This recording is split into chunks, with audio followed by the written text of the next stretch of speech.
Nakaupo sa kalsada at iniinda ang pananakit ng paa. Nangdatna ng UNTV News and Rescue Team ang rider na ito matapos na pagitnaan ng dalawang sasakyan sa Katitipan, Davao City. Nagtamo ng gasgas at pamamaga sa dalawang paa ang driver ng motorsiklo na si Joseph Nanoy Munya. Agad naman itong inassess at nilapatan ng pangunang lunas ng UNTV News and Rescue Team. Ayon sa biktima, naghihintay siyang umabante habang papaliko pakaliwa ang pick-up sa kanyang harapan nang bigla siyang nabundol ng SUV sa likuran kaya bumangga siya sa pick-up. Matapos malapatan ng pangunang lunas ay agad itong dinala sa Southern Philippines Medical Center.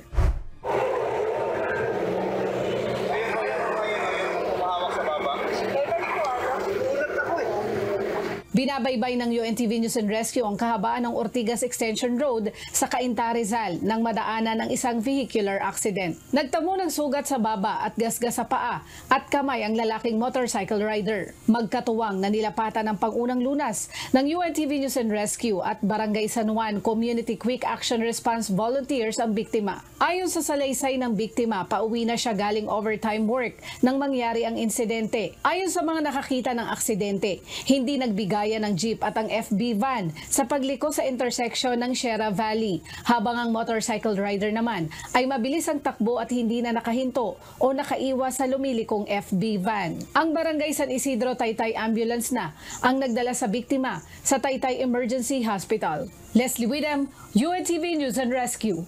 Diyos ang aming sandigan, serbisyo publiko ang aming pinahahalagahan.